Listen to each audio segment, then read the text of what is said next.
You're just that intelligent? Yes, child.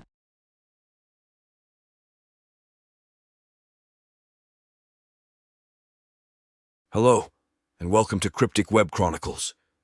Today we'll be covering the political meltdown that lolcow Patrick S. Tomlinson is currently having on Twitter thanks to recent election developments. Get ready, because this video is going to expose you to a very pure and concentrated form of autism. Like always, make sure to like and subscribe and check out the Patrick Tomlinson Saga playlist if you haven't already. Let's dive right in. If you weren't aware, internet lolcow Patrick Tomlinson has long been a self-described political firebrand on Twitter, as well as other, less popular social media platforms for the past several years. Additionally, over time, he's developed an increasingly unhinged obsession with politics and online arguments. Since the start of the 2016 election cycle, Patrick has been a loyal follower of Hillary Clinton and other leftist politicians like Joe Biden, while ironically labeling himself as a conservative. This behavior is confusing, as none of Patrick's opinions seem to align with conservative values.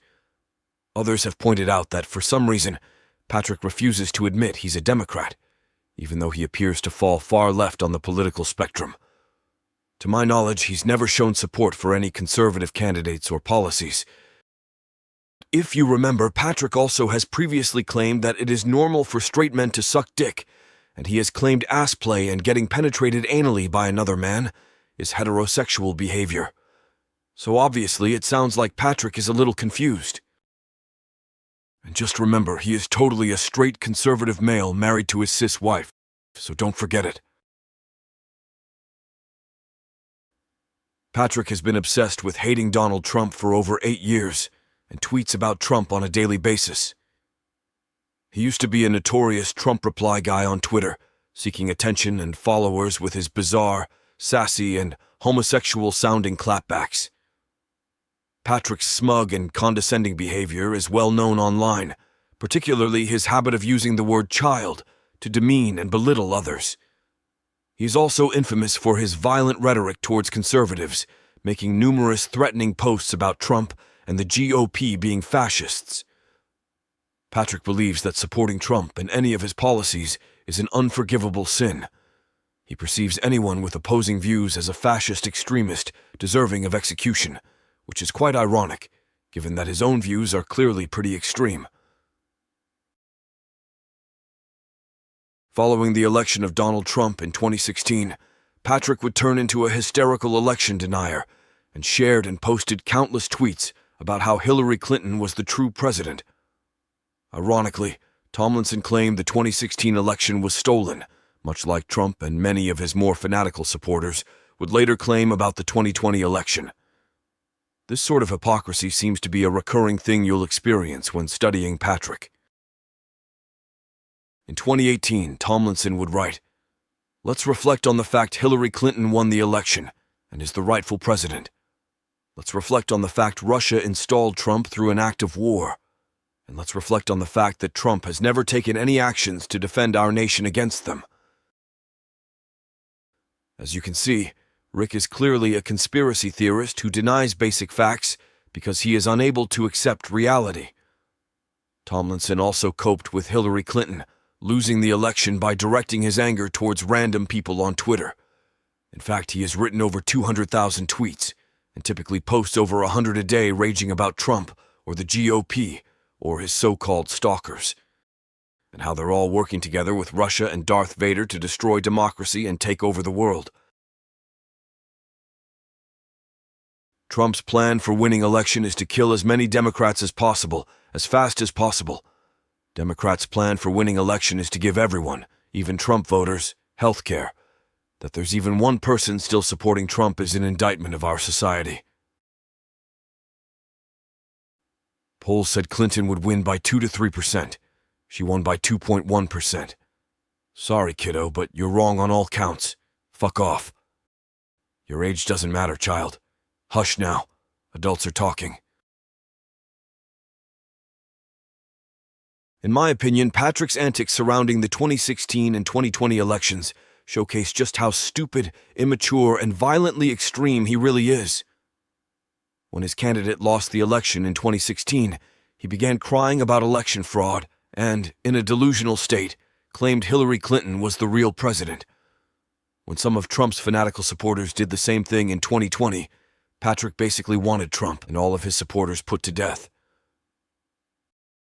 But the level of cognitive dissonance Patrick will experience during the upcoming 2024 election may surpass all of his previous mental gymnastics and bring him even further mental anguish.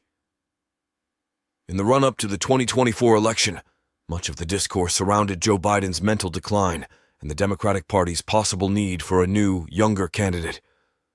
But according to Patrick, this was all a right-wing conspiracy theory that should be ignored. He adamantly tweeted several times that Biden would never drop out, and even claimed Biden was the only candidate who could defeat Trump. Patrick's flamboyant exaggerations went so far that just like in the two previous elections, he declared that democracy would die and America would be taken over by fascists if the Democratic Party didn't win. I can't even count how many times Patrick vehemently and fatly insisted that if you aren't riding with Biden, you're a fascist infant baby child. Following the disastrous debates, which undeniably highlighted Biden's mental decline, Patrick adamantly insisted that the president simply had a bad night, that the debates didn't matter, and that it'd all soon be forgotten. He appeared to believe that Biden's campaign was stronger than ever, and that he was the only person capable of defeating Trump. Well, on July 21st, Patrick's worst nightmare would happen. Joe Biden announced he would not be running for re-election, and that he endorsed Kamala Harris for president. For Patrick, the impact of this terrible news was probably only worsened by the failed assassination attempt against Donald Trump just 8 days earlier. By now, you're likely aware of this major historical and polarizing event that many believe has dramatically changed outlooks on the election, with many expecting Trump's victory. After an assassin's bullet grazed Trump's ear and missed his head by less than an inch, Patrick was quick to post and retweet suggestions that the attempt was a staged inside job to steal the election. He gets grazed in the ear, and the Secret Service stands him up in front of the entire crowd with his head clearly visible for several seconds before the scene is even secured or shooter tackled. Really? First campaign event since the debate, and it's obvious the media coup against Biden has failed. Sure, Jan. Unable to help himself, Patrick would also write a run-of-the-mill, shit-lib rage post about how Trump was poo-poo Hitler. Whatever happened today, I am relieved Donald Trump is alive and well so he can live out his remaining years in a federal prison for the crimes he committed against my country. No, Shitler, you're not getting off that easy. With the Democratic National Convention coming in late August, we're sure to see more idiocy from Patrick online. And don't forget that when he's not stressing and babbling about politics, he's engaged in a years-long flame war against internet trolls, threatening them with prison daily, all while trying to gain attention from his supposed victimhood as a lolcow. He even clings to the delusion that his Twitter critics and internet trolls will all be thrown in jail for calling him a fat moron. In one instance, Patrick would post, "Democrats have never won after a contested convention. Everyone who pushed for this did so to help Trump and end American democracy. Hope for the survival of humanity hangs now by a thread."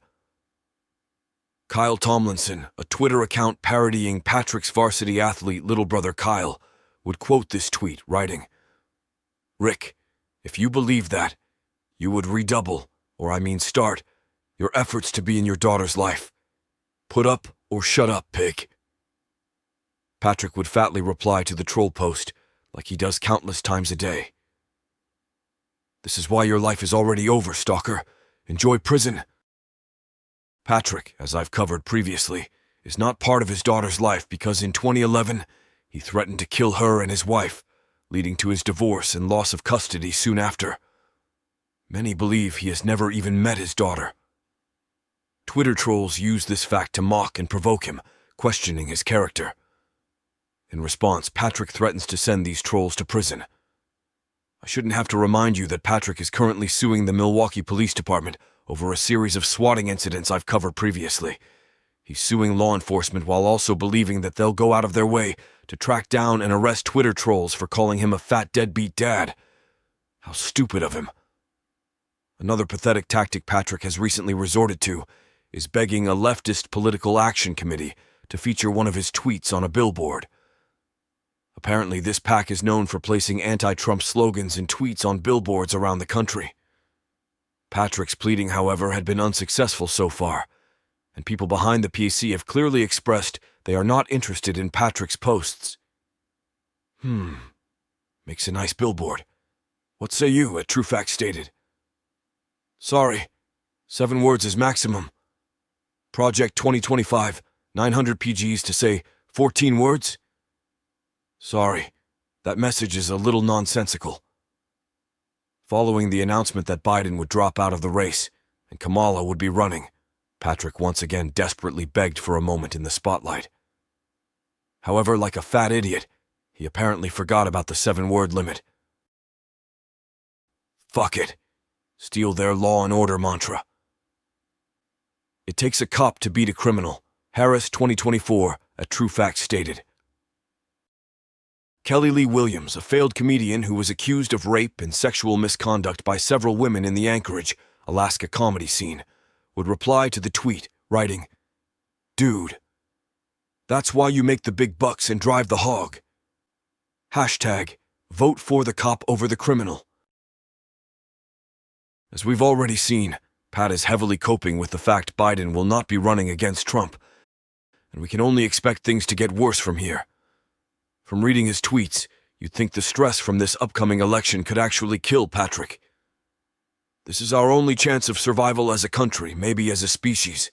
The GOP has already said they will challenge Harris's ballot access in all 50 states, and they will win that challenge in many. But anyone else will shatter the Dem coalition. This is for all the marbles. When it comes to this sort of thing, you can always expect further insanity from Patrick in the future.